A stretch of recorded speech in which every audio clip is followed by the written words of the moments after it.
Et c'est parti pour Planète Marché, une quarantaine de minutes ensemble pour commenter l'actualité politique, économique et surtout financière ce soir dans Smart Bourse. Et pour nous accompagner, nous avons le plaisir d'être avec Franck Dixmier, directeur mondial des gestions obligataires d'Alliance JI. Bonjour Franck Dixmier. Bonjour. Bienvenue sur le plateau de Smart Bourse. Nous avons le plaisir d'être accompagné également par Vincent Juvin, ce stratégiste chez JP Morgan Asset Management. Bonjour Vincent Juvin. Bonjour.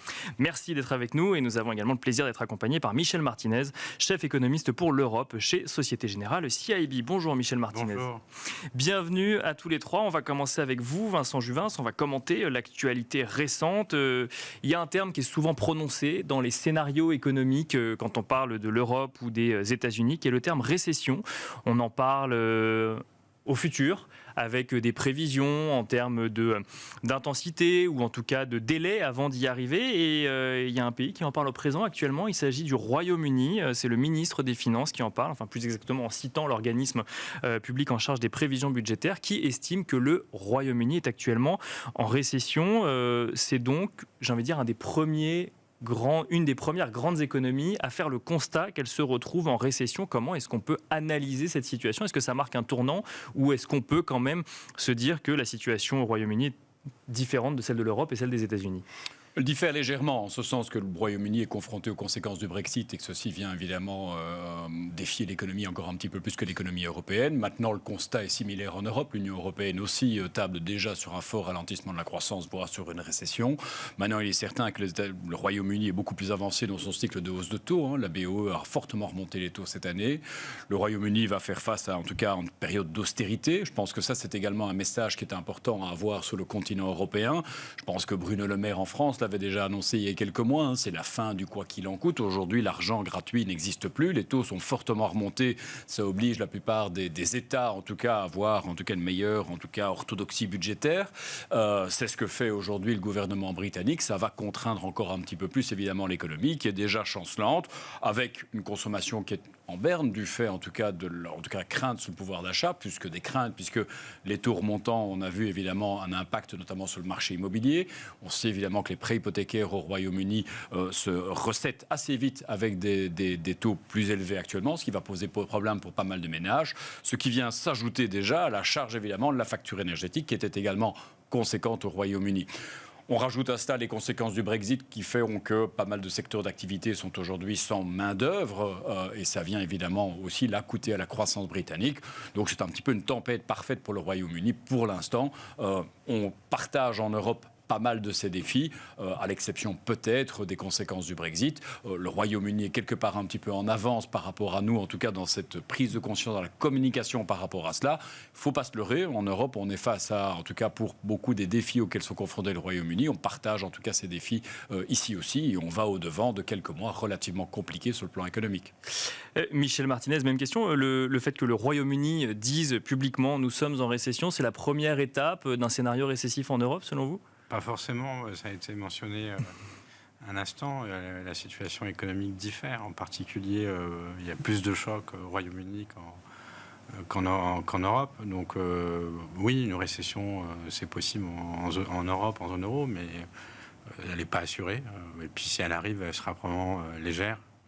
Le Royaume-Uni, a plus de chocs. Le Brexit, à mon avis, est le plus important, avec une baisse du commerce et des exportations britanniques. Et puis, ça a été mentionné, moindre ressources à la main-d'œuvre. Donc, ça affecte aussi les secteurs des services. Donc, pour moi, c'est plutôt ça qui explique la grosse différence de trajectoire économique entre le Royaume-Uni et l'Europe, la zone euro. Après, dans la trajectoire, là, vous citez le chiffre de récession, mais je pense qu'il faut plutôt avoir en tête le fait que le gouvernement britannique est rentré dans le rang de l'orthodoxie budgétaire. Oui. Après avoir connu un Premier ministre qui aura duré 44 jours. 44 jours, voilà, peu de semaines. Et donc, ça montre à quel point, en fait, les politiques économiques, pour être crédibles, doivent suivre certaines règles économiques qui sont suivies, et là qui ont été bien suivies par le gouvernement actuel, qui a fait aucune erreur de communication, qui avait laissé tout sortir dans la presse, toutes les mesures les unes après les autres les 15 derniers jours, Pour éviter un choc psychologique, Voilà, c'est ça, un donc, nouveau choc. On n'a quasiment rien découvert. La seule question, la seule innovation, ou plutôt la seule réponse qu'on a eue, c'était le schéma qui permet de garantir les prix énergétiques, de combien de temps il allait durer, parce qu'on sait qu'il était temporaire. Mais à part ça, il n'y a aucune surprise. Et donc, les marchés ne bougent pas. Et après, effectivement, les perspectives économiques à moyen terme pour le Royaume-Uni sont compliquées parce qu'il y a ce resserrement budgétaire, d'abord des hausses d'impôts, et qui concernent tout le monde, alors pas uniquement le secteur énergétique. Et puis ensuite, des baisses de dépenses, à l'exception du système de santé. Et puis avec toujours la question pendante, c'est comment on s'ajuste au Brexit, parce que c'est bien beau de décider de faire du Brexit, mais il faut un modèle économique nouveau qui permette de profiter de cette liberté retrouvée. Or, à ce jour, il n'y a pas de proposition d'un tel modèle économique. Et avec un sujet inflation qui est toujours présent au Royaume-Uni, pour le coup. Alors, effectivement, que le pays est en récession. Oui, et puis les prévisions d'inflation pour le Royaume-Uni, là, on est à 2 chiffres, 11%. C'est une inflation qui ne descend pas en dessous de 6% l'an prochain, avec une récession. Bien sûr, oui, c'est ça. Alors qu'effectivement, on pourrait s'attendre à un impact du coup de la récession sur l'inflation, ce qui n'est pas le cas au Royaume-Uni. Oui, mais là, ça fait un peu écho à ce que je disais auparavant sur l'Europe et le fait que si la récession elle va être modérée, c'est qu'au Royaume-Uni comme en Europe, le marché du travail est très tendu. Très très tendu, donc il y a des hausses de salaire et ces hausses de salaire vont limiter la baisse de l'inflation. Franck Dixmier, même question avant de peut-être de se poser la question de scénarios récessifs dans d'autres régions du monde, et notamment aux États-Unis où la situation est différente. Mais d'abord sur ce sujet Royaume-Uni, ça mérite qu'on s'intéresse, qu'on s'attarde dessus, puisque c'est la première fois qu'un gouvernement dit il y a une récession, effectivement, ça n'est plus un scénario, mais une réalité. Qu'est-ce qu'on peut dire pour compléter ce qui a déjà été dit, Franck Dixmier ? Oui, juste pour compléter, on a un policy mix qui est très aligné, en fait, au Royaume-Uni, avec une politique budgétaire qui devient beaucoup plus orthodoxe, récessive, de facto, totalement alignée sur une politique monétaire où les hausses de taux ont été annoncées. Et cet alignement du policy mix, ce n'est pas ce qu'on observe en zone euro. Et ça, c'est la grosse différence, en fait, entre les 3 zones, États-Unis, zone euro et UK. En zone euro, on a un policy mix qui est orthogonal, ce qui complique. Il faut qu'on se mette d'accord. Ce qui complique, effectivement, l'action de la Banque Centrale Européenne. Donc, avec ces plans de soutien au niveau de l'Europe, mais au niveau des États également, pour essayer d'amortir, autant que se peut, ce choc énergétique extrêmement violent. Alors, on peut comprendre, évidemment, ce policy mix très particulier en zone euro. La zone euro est en première ligne face aux conséquences du conflit en Ukraine. Néanmoins, ça brouille un peu la perspective. Et c'est vrai que quand on parle de ralentissement en zone euro, on ne sait pas encore si c'est un ralentissement ou une récession. Il y a de fortes chances pour que ce soit une récession. Mais aller vraiment en évaluer l'amplitude, c'est un exercice difficile. Sachant que justement, si on élargit effectivement sur la zone euro, on a pu découvrir la revue de stabilité financière de la BCE qui alerte un petit peu sur les risques, notamment sur l'économie de la zone euro. On voit que le scénario récessif augmente, que la BCE invite à prendre en compte les risques. Il y a plusieurs lectures qui peuvent être faites de cette revue de stabilité financière, mais il y a une lecture qui est un petit peu plus noire que ce qu'on a pu voir sur les marchés financiers ces derniers jours. Alors si je ne prends pas en compte ces 2 derniers jours actuellement, mais avec cette idée que le scénario récessif a une probabilité qui augmente quand même en zone euro. Oui, non, mais c'est une évidence. Enfin, la zone euro n'est pas isolée du reste du monde. Donc on va vers ce ralentissement économique. Enfin, tous les indicateurs avancés pointent là-dessus. Mais pour la zone euro en particulier, je crois que le choc à venir, ça va être justement ce que font les Britanniques en ce moment, c'est de se mettre beaucoup plus au carré en termes de gestion des finances publiques. Et c'est une des leçons de cette année, ce qu'on appelle la fiscal dominance. Donc c'est un terme qui veut dire que en fait la politique budgétaire, on a eu une politique budgétaire extrêmement accommodante pendant des années pour soutenir des économies qui étaient soumises à des chocs importants, et avec une quasi-monétisation grâce à l'action des banques centrales de la dette émise, cette fiscal dominance s'est terminée. Les banques centrales se retirent. Donc les taux négatifs, les taux à zéro, donc c'est terminé. Mais on ne voit pas aujourd'hui, au niveau des différents États dans la zone euro, une prise de conscience pour effectivement se remettre dans des clous budgétaires pour aussi rassurer les marchés sur des problèmes de soutenabilité de la dette. Et quand on prend un peu d'altitude, on s'aperçoit que finalement, les graines de la prochaine crise de dette souveraine en zone euro, elles sont là. Et donc c'est un sujet politique. Mettons-nous d'accord. C'est un sujet extrêmement politique et c'est un sujet extrêmement sensible parce que qui ranime les vieux clivages qu'on a au sein de la zone euro entre les orthodoxes d'un côté, donc on les connaît, c'est les pays nordiques, c'est les Pays-Bas, c'est l'Allemagne et le reste de l'Europe qui est plutôt situé au sud. Michel Martinez, avant de passer la parole à Vincent Juvin sur cette situation de la zone euro. Alors vous nous avez déjà effectivement donné un petit peu votre sentiment. Je vous réponds avec cette revue de stabilité financière de la BCE. Il y a plusieurs lectures qui peuvent en être faites, mais il y a une lecture qui montre quand même que la BCE alerte un peu sur des risques que tous les acteurs économiques ou financiers n'ont pas forcément totalement intégrés aujourd'hui sur le scénario économique en zone euro. Moi, j'ai assisté à la présentation de ce rapport annuel de la stabilité financière de la Banque Centrale Européenne. J'ai senti aucune alarme, aucune inquiétude forte. C'est juste la reconnaissance, qu'on vient d'en parler, que la dynamique, le momentum se réduit et qu'il y a une probabilité de récession qui augmente. Et donc forcément, ça va impacter la qualité du crédit pour le secteur bancaire. Et donc forcément, ça va détériorer par rapport à la situation actuelle. Mais le point, et ça a été fait par le président de Guindos, vice-président de la BCE, c'est de dire que la situation financière des banques aujourd'hui, elle est excellente. Excellente. Il n'y a pas d'autres mots. Mais avec peut-être un peu moins excellente demain, c'est ça. C'est ça qui va arriver. Elle sera un peu moins excellente demain. C'est le risque, voilà. Mais au-delà de ça, donc après, il faut bien évidemment surveiller, essayer d'identifier les secteurs où on va observer des défauts, par exemple. Mais moi, je n'ai pas senti d'inquiétude majeure dans ce rapport sur la stabilité financière de la Banque Centrale Européenne. Après, je voudrais peut-être rebondir sur ce qu'a dit Franck. Franck dit que les politiques budgétaires et monétaires sont orthogonales. Nous, on n'a pas exactement la même lecture parce qu'on voit, alors peut-être à l'exception de la France, parce que le déficit l'an prochain, il va être aussi élevé, 5% que cette année. Mais tous les autres pays vont réduire beaucoup leur déficit. Et ce qui est en train de se passer, en fait, c'est, oui, on met le paquet sur la crise énergétique, d'accord ? Mais c'est de l'argent qui se substitue à tout l'argent qui avait été dépensé pendant la pandémie. Donc il y a des effets de vases communicants. Et, donc, et se rajoute à ça le fait que les recettes budgétaires augmentent. Un peu, d'ailleurs, parfois avec des pays qui font un peu ce que fait le Royaume-Uni. C'est grosso modo... il y a 10% d'inflation, mais vous n'augmentez pas tous les seuils de 10%. Oui, bien sûr.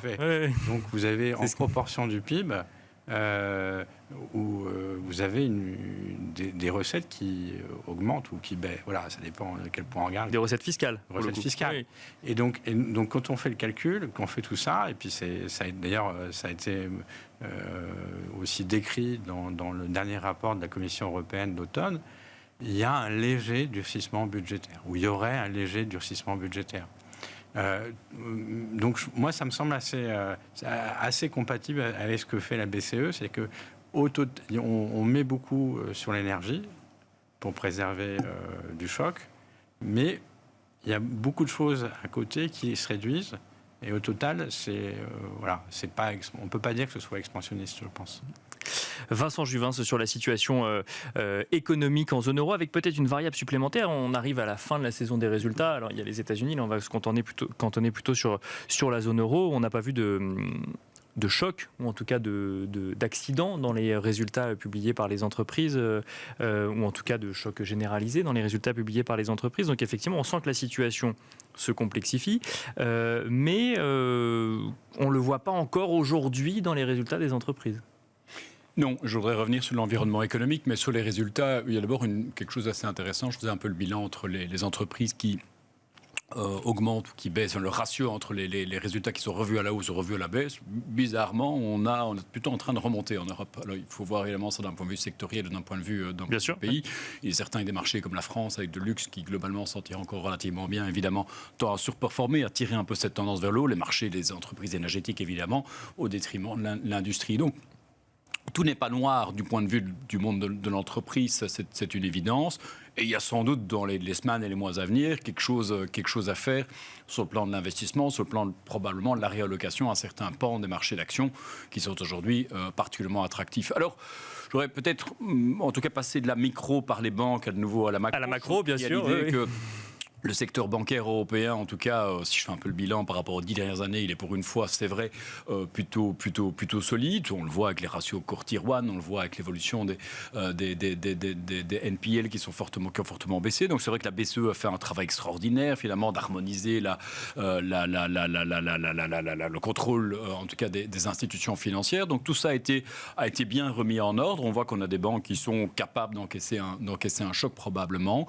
Je trouve que la situation, pour moi, bilantaire ou la situation financière des États de manière générale, à quelques exceptions près, a plutôt eu tendance pour moi à se détériorer. Alors certes, on peut parler, est-ce que finalement les déficits, l'inflation haute, mais pour moi, ce qui se passe au Royaume-Uni actuellement sur l'austérité, c'est quelque chose qui préfigure un débat, des décisions qui devront être prises chez nous en Europe aussi.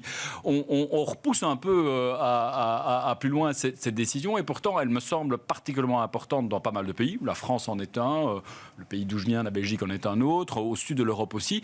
Bon, quelque chose qu'on ne peut pas dire que la situation s'est améliorée. Prenons le cas de l'Italie par exemple. En 2012, l'Italie avait un excédent primaire. Aujourd'hui, cet excédent primaire, il a disparu. Donc, je veux dire, les marchés ne sont pas particulièrement inquiets aujourd'hui, et pourtant, dans beaucoup de cas, la situation financière de ces États s'est détériorée. Et il y a quelque chose qui a changé diamétralement cette année, c'est que, comme le disait Franck, c'est plus gratuit l'argent. Tout d'un coup, c'est quand même beaucoup plus cher. On va probablement au-devant d'une forme de récession, un solide ralentissement conjoncturel. Donc c'est vrai que ces revenus des États qui sont tirés par l'inflation vont quand même dans une courbe descendante. Donc 2023 s'annonce à certains égards quand même beaucoup plus compliqué. Et ce qu'on ne mesure pas, et là on est tous relativement démunis en temps d'économie, c'est combien de temps va durer cette crise énergétique. Et plus ça dure, plus on sait que ça va évidemment affecter pas mal de secteurs d'activité. Et on a probablement un déficit d'observation, c'est qu'on travaille dans les services, peu consommateurs d'énergie. Donc c'est vrai que dans nos entreprises, on ne le sent pas immédiatement.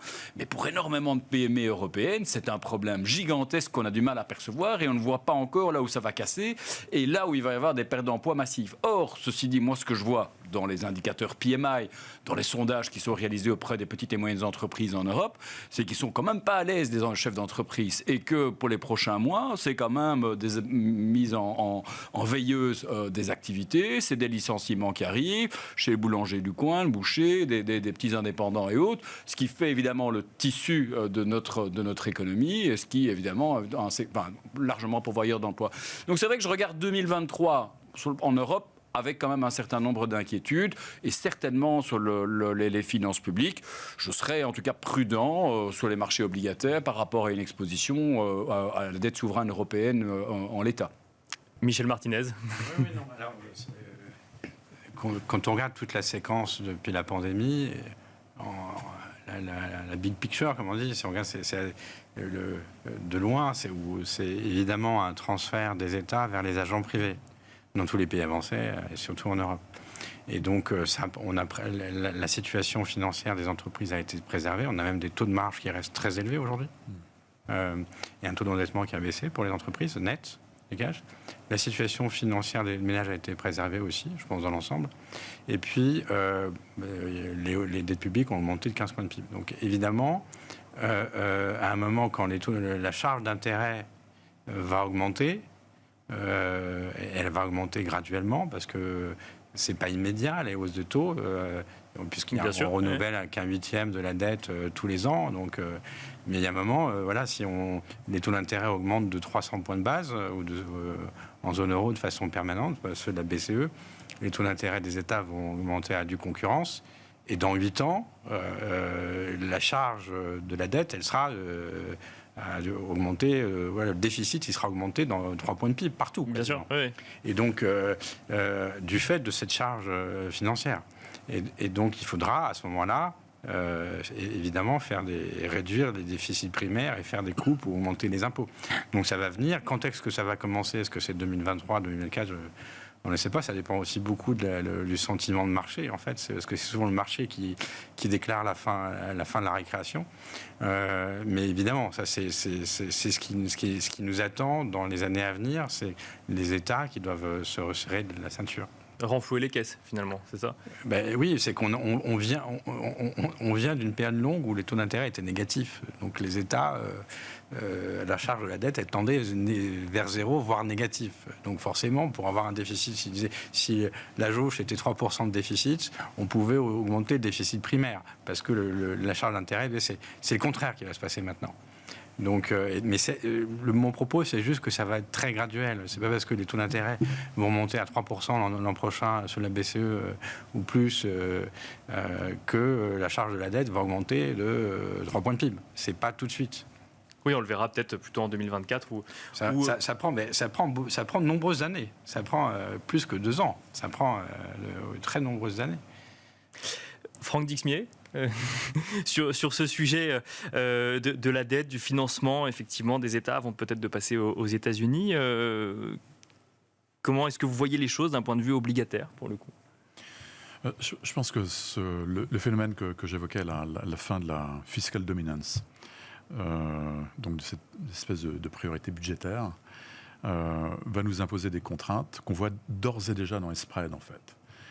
On a une re-hiérarchisation des spreads en zone euro, ce qui était plutôt sain, puisqu'on évoluait dans des marchés où tout se valait, finalement. Il n'y avait plus vraiment de prix pour le risque.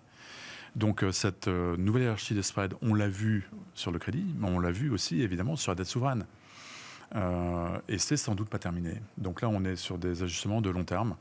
Je suis complètement d'accord avec ce qui a été dit. Effectivement, on est sur des perspectives de long terme. Mais ce qui est très important pour les investisseurs, c'est d'avoir des convictions que ce sujet d'orthodoxie budgétaire va être pris sérieusement. Donc, il y a pas mal de fuites sur les nouveaux schémas qui seraient adoptés au niveau de la Commission pour s'assurer qu'il n'y a pas de francs-tireurs ou de passagers clandestins, en fait, dans la zone euro. Mais c'est un vrai thème, parce qu'on a un bien commun qui s'appelle l'euro. Et pour gérer un bien commun, il faut un syndic, la Commission européenne, qui fasse vraiment son travail. Et c'est vrai que les périodes passées, parce qu'il y a eu la crise sanitaire, mais avant, on a eu des chocs successifs avec la mise en œuvre de politiques extrêmement accommodantes. Ces périodes passées n'ont pas franchement été un catalyseur pour mettre en œuvre ce genre de réforme. Ce n'était pas le sujet. Mais est-ce qu'on en est capable aujourd'hui ?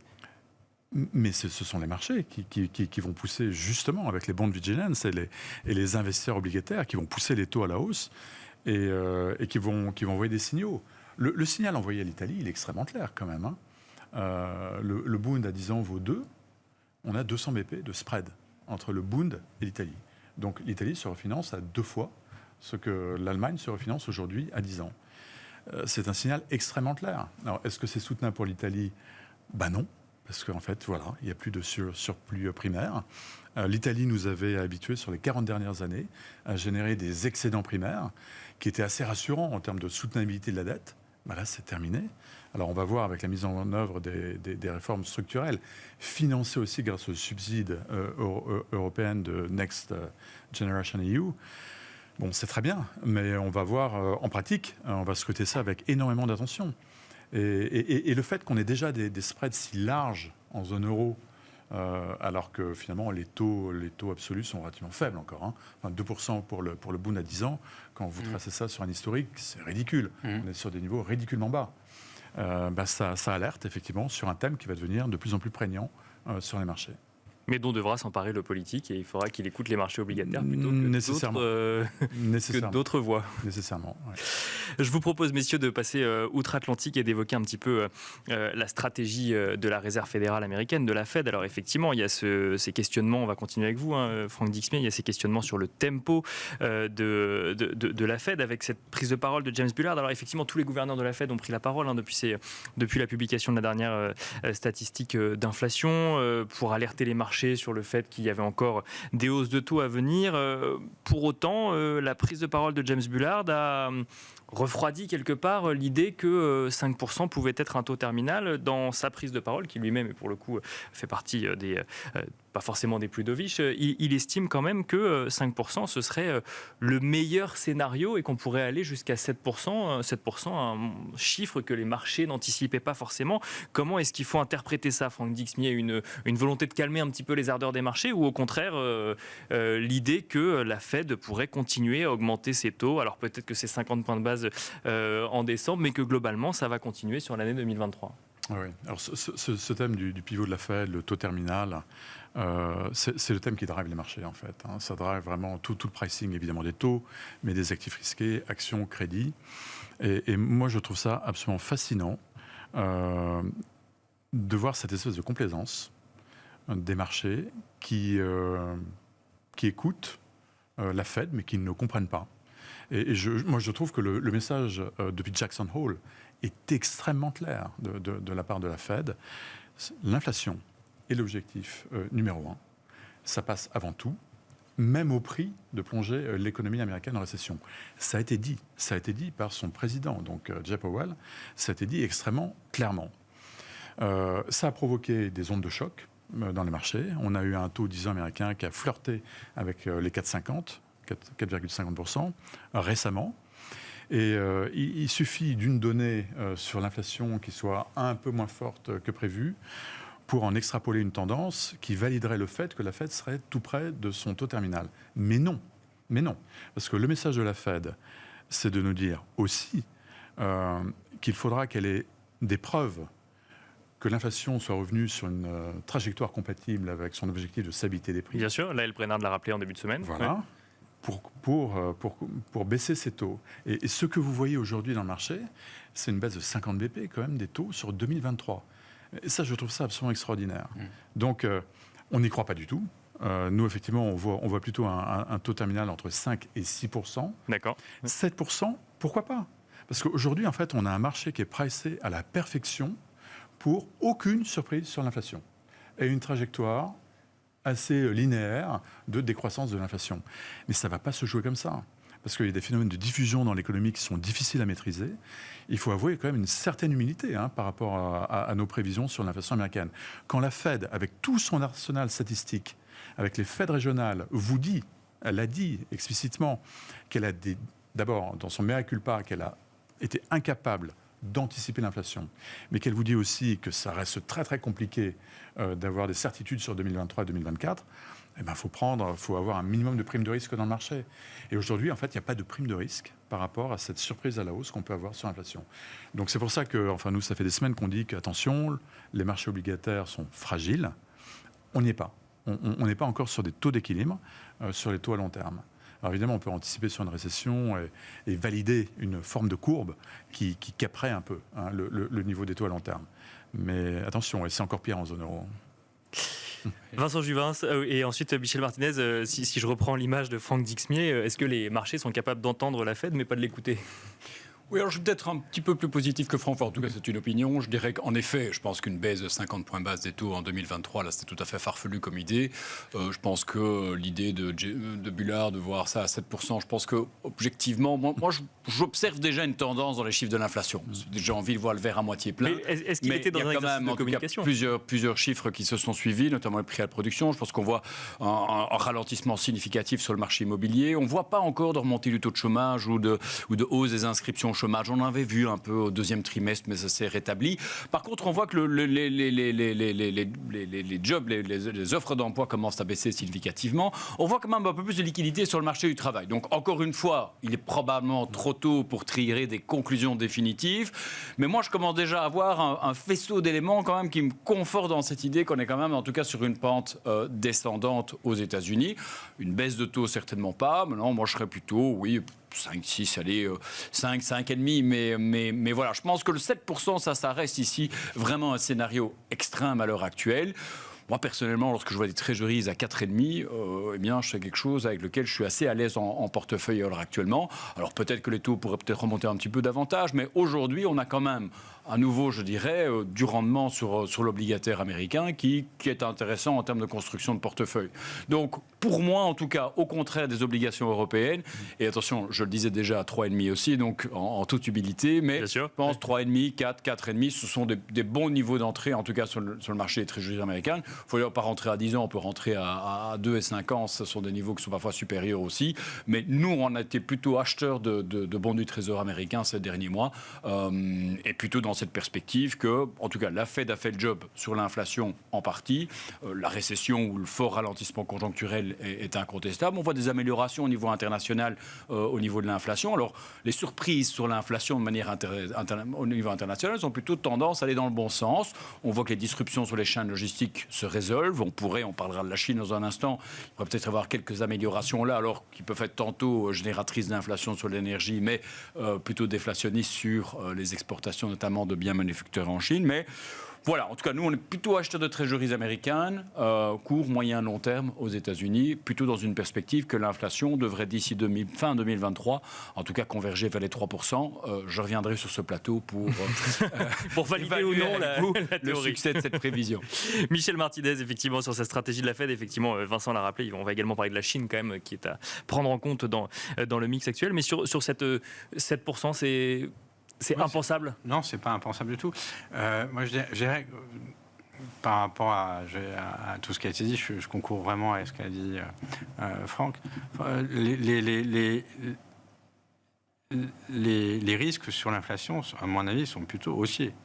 Il faut regarder où est-ce qu'on en est aujourd'hui sur l'inflation et les hausses de taux directeurs.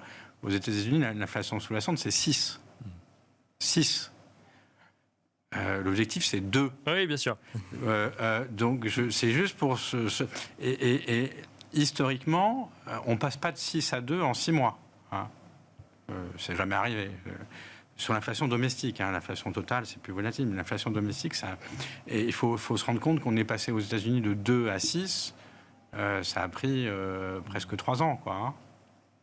Voilà. Donc, ça veut dire qu'on a 3 ans devant nous minimum? Non, mais c'est juste... Et encore une fois, si vous faites un peu d'histoire, ça prend plus de temps à baisser que ça prend de temps à monter. C'est juste, voilà. Après, les choses peuvent changer, mais historiquement, c'est toujours comme ça. Après, ça s'est toujours passé, parce que c'est plus difficile de ralentir, de freiner que de voir l'accélération. Les périodes de désinflation sont toujours beaucoup plus longues. Il n'y en a pas eu beaucoup, mais toujours beaucoup plus longues que les périodes d'inflation. Mais ça ne plaide pas forcément pour continuer à monter les taux. Oui, mais si. Mais ce que dit Boulard, je pense que ça va aussi dans... Il y a 2 messages dans le message de la Fed. France a mentionné le fait qu'il fallait souffrir, c'était le mot la Fed. Pain. Il va falloir souffrir. Mm-hmm. De toute façon, je ne suis pas sûr que le consommateur américain il souffre. Hein. Je le vois. Ni les entreprises américaines. Le secteur immobilier, quand même, peut-être. Le secteur immobilier, le secteur immobilier, les mises en chantier, oui. Mais le consommateur américain continue de consommer. Mais on a eu encore les chiffres. Il achète des voitures. Ça reste très décent.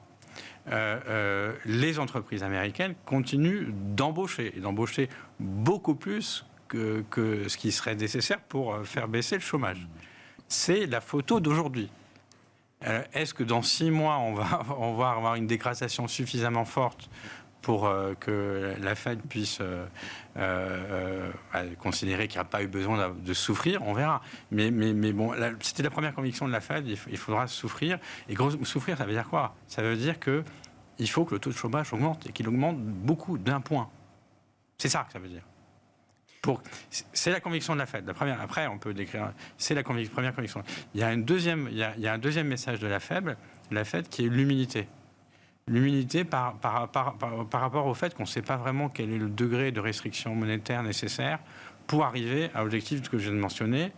Ils estiment qu'il faut que le taux de chômage augmente d'1 point environ pour que les pressions salariales baissent et que l'inflation sous-jacente revienne en ligne avec 2%.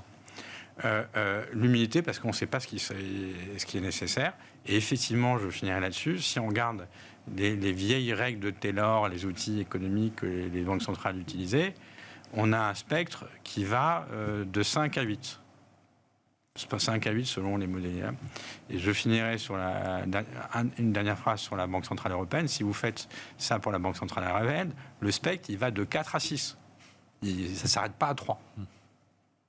Donc ça vaut aussi pour la Banque Centrale Européenne. Voilà. Ouais, c'est ça. Le marché price 3, mais si vous utilisez les mêmes outils, si on y croit, c'est des outils qui marchaient très bien avant la grande crise financière, Trichet, Greenspan, etc. Et Bernanke, mais qui ne marchent plus depuis le milieu des années 2010. Mais ces outils nous disent au-dessus de 4 pour la zone euro et le point bas pour la Fed, c'est 5. C'est le point bas. Or, le marché, il est vraiment sur le point bas. Mais alors, rapidement, parce qu'effectivement, vous nous avez parlé de pain, est-ce que ça veut dire que le soft landing est illusoire aux États-Unis ? On a parlé du marché du travail, mais quel impact sur la croissance ? Souvent, c'est très difficile de faire du soft landing. On fait toujours des erreurs et on essaye de les corriger. Donc c'est pour ça que la Fed dit je vais être humble, j'essaye, je vois, mais pour l'instant, je ne vois pas de signe concret de ralentissement. Néanmoins, n'oublions pas ceci dit, et moi toujours dans mon idée du verre à moitié plein, et puis je laisserai Franck s'exprimer, c'est qu'on a ce resserrement monétaire qui est quand même déjà significatif jusqu'ici, il ne faut pas l'oublier, on est passé de 0 à 4% sur la Fed cette année, on a un resserrement budgétaire, on en parlait sur le Royaume-Uni, mais le déficit est passé de plus de 10% du PIB à 4%, ça a été divisé par 3, donc il y a quand même aussi ces deux resserrements conjoints, je dirais, qui viennent aussi là contraindre l'économie américaine. C'était une économie qui était sous stéroïdes, qui a créé cette inflation, qui en effet est arrivée à ces niveaux stratosphériques. Je pense que ce resserrement budgétaire, en tout cas pour l'inflation, peut être également un facteur qui ferait l'ancrer. Mais nous verrons. Franck Dixmier, oui. Oui, en fait, la Fed a fait déjà deux erreurs majeures. La première, c'est le degré de stimulation. Donc avec un robinet monétaire qui était grand ouvert trop longtemps. Il ne faut pas oublier quand même qu'elle a arrêté d'acheter des titres dans le marché en mars. Enfin, c'est quand même assez fascinant. La deuxième erreur, c'était cette impossibilité de qualifier en fait, l'inflation. L'inflation, elle ne date pas d'aujourd'hui. On l'a vu quand même grandir aux États-Unis depuis à peu près 18 mois. La troisième erreur, elle ne peut pas se permettre de la faire. Et ce serait d'arrêter trop tôt. Parce que ce serait dramatique. Parce que si elle s'arrête trop tôt, ça veut dire qu'il faudra qu'elle en fasse beaucoup plus après. Son cauchemar, c'est de voir un désancrage des anticipations d'inflation dans un contexte inflationniste quand même qui est assez soutenu. Pour l'instant, il y a un quitus de la part des marchés. Les anticipations d'inflation sont bien ancrées. Elles sont relativement stables, assez insensibles finalement aux chiffres d'inflation qui sortent. Donc il y a quand même, elle a su restaurer un certain crédit, une certaine crédibilité dans le marché, malgré une forward guidance qui a quand même beaucoup pêché. Donc pour la Fed, mais comme pour la BCE, il y a beaucoup moins de risques à en faire plus qu'à en faire moins. Et il y a une asymétrie là dans le comportement. Et ça, je pense que c'est pas pris en compte aujourd'hui suffisamment par les marchés. Ouais. L'émission touche à sa fin. Je vous propose, messieurs, pour finir, on va commencer avec vous, Franck Dixmier, par un petit exercice de concision. On a évoqué effectivement certains sujets, on n'a pas pu tout évoquer. On n'a notamment pas parlé de la Chine. Qu'est-ce que vous regardez, vous, de manière générale, aujourd'hui, dans le contexte actuel des marchés financiers, Franck ? On n'a parlé que de ça, mais les banques centrales. Mais évidemment l'évolution du taux d'emploi aux États-Unis, un indicateur absolument clé. On sait que les banques centrales sont très data dependent, donc tous les chiffres d'inflation qui vont sortir sont à scruter évidemment à la loupe, avec la difficulté de mettre en perspective, d'extrapoler les tendances. On l'a dit, tout à fait d'accord sur les opportunités sur le marché obligataire américain. Il est achetable aujourd'hui. À 50 BP près, on ne va pas chicaner. Il est achetable, donc ça c'est une bonne nouvelle, parce qu'on n'a jamais eu des pertes aussi sévères en fait sur les marchés de taux que depuis le début de cette année. On a perdu entre 15 et 20%, ce qui est absolument exceptionnel. On avait préempté de la performance dans des années de taux négatifs. On l'a rendu massivement. Je pense que 2023 devrait être une année obligataire. Aux États-Unis, sans doute. En zone euro, on n'y est pas encore tout à fait, mais on n'est pas loin. Donc il y a quand même des signaux d'espoir. Oui. Vincent Juvin, ce même exercice de concision sur le temps qui nous reste. Alors moi, je verrais comme Franck l'inflation aux États-Unis, peut-être moins sur le taux d'emploi, et peut-être le problème pour moi, et derrière cette inflation, c'est vraiment l'immobilier. Mais l'immobilier, en tout cas sa composante loyer, si on regarde ce qui embête les Américains aujourd'hui, et c'est quelque chose, malheureusement, contre la Fed ne peut rien faire, c'est le niveau des loyers. On voit qu'il y a une baisse d'activité significative dans le marché immobilier, mais ça ne se traduit pas par une baisse des loyers. Il y a une sous-offre de logements aux États-Unis qui fait qu'on n'a pas de baisse de prix et pas de pas de baisse de loyer. Donc là, il faut, un peu comme on l'a fait maladroitement parfois en Europe, une espèce d'encadrement des loyers, mais c'est vraisemblablement, il n'y a pas de réponse monétaire à ce problème d'inflation. Au-delà de ça, l'inflation, je continuerai mois par mois à surveiller cette tendance baissière, ce qui me donnera évidemment une indication sur ce qu'attendre évidemment de la Banque centrale et des banques centrales de manière générale qui en effet drive le marché. Donc ça, c'est une évidence. Deuxième point, les résultats, on en a brièvement parlé, mais dès lors qu'on commencera à entrevoir, en tout cas cette phase de remontée où en effet les revues de résultats à la hausse vont commencer à dépasser celles à la baisse, on sera peut-être en récession, on ne sera pas sorti en tout cas de l'ornière économiquement, mais ce sera peut-être le moment de rajouter de l'equity. On n'y est pas encore, mais enfin c'est quelque chose qu'on surveillera. Michel Martinez, pour finir, même question. Oui, alors évidemment le sujet clé, c'est les banques centrales jusqu'où elles vont durcir la politique monétaire, taux d'intérêt, et puis aussi quantitative tightening. Je dirais pour moi l'élément clé à suivre, c'est la situation, la profitabilité des entreprises. Qui reste aujourd'hui bonne, et en fait parce qu'on parle de récession souvent, mais c'est pas parce qu'il y a qu'on observerait aux États-Unis moins 0,1, moins 0,2 ou en zone euro que la Banque centrale va changer d'avis. Non, c'est une récession déclenchée par les entreprises avec effectivement des coupes claires dans la dépense, capex et investissement, des plans de licenciement. Là, effectivement, ce serait un changement notable d'environnement. Pour l'instant, on en est assez loin. J'observe qu'on en est assez loin aujourd'hui. Donc prudence sur ces politiques de Banque centrale. Merci beaucoup Michel Martinez, chef économiste pour l'Europe chez Société Générale CIB. Merci également Vincent Juvin, stratégiste chez JP Morgan Asset Management. Et merci Franck Dixmier, directeur mondial des gestions obligataires d'Alliance GI. Merci à vous également de nous avoir suivis. Et je vous retrouve dans un instant pour le dernier quart d'heure de Smart Bourse.